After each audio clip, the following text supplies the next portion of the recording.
সরবরাহ করতে পারে নাই। এটা আমি মনে করি সুন্দরবন গ্যাস কোম্পানির ব্যর্থতা। আমরা আগামীতে আন্দোলনে নামতে বাধ্য হব।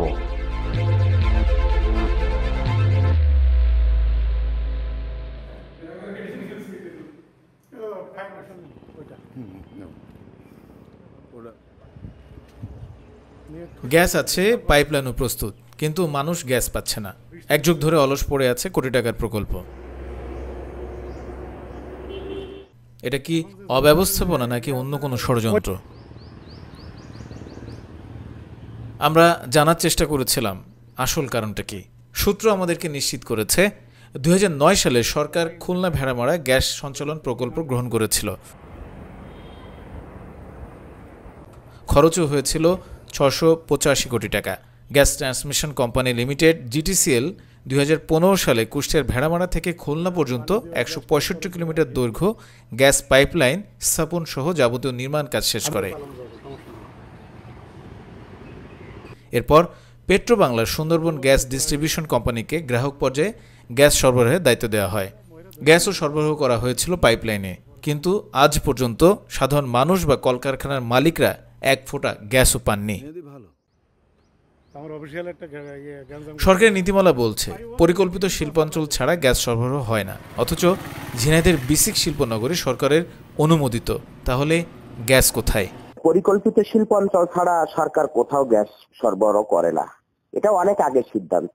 বিসিক, পরিকল্পিত অর্থনৈতিক অঞ্চল, বেজা, বেবজা, আরেকগুলো আছেন ইকোনমিক জোন, ওই যে সিরাজগঞ্জ ইকোনমিক জোন যেমন আছে ওরকম বাসা বাড়িতে গ্যাস সরবরাহ, এবং যেগুলো ক্ষুদ্র শিল্প আর কি, মানে বিসিকের আওতায় না, বাইরে, এগুলোতে গ্যাস সরবরাহ এখন সরকারি সিদ্ধান্তে বন্ধ আছে। আমরা ট্রান্সমিশন কোম্পানি, আমরা ডিস্ট্রিবিউশন কোম্পানি না।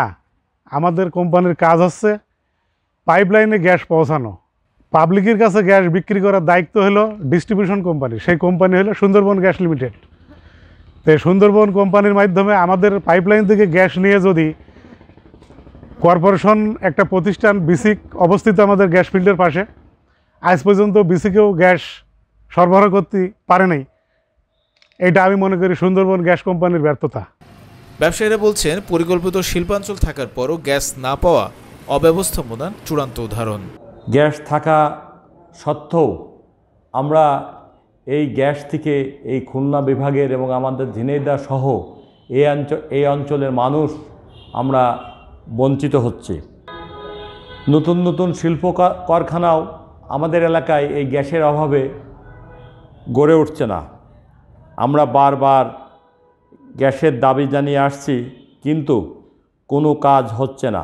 সমস্ত খুলনা বিভাগের সকল মানুষের পক্ষ থেকে আমরা জোর দাবি জানাচ্ছি, এবং এই গ্যাস সরবরাহ না হলে আমরা খুলনা বিভাগের যে 10টি চেম্বার আছে, এই সমস্ত চেম্বার এবং সমস্ত জনগণকে সাথে নিয়ে আমরা আগামীতে আন্দোলনে নামতে বাধ্য হব।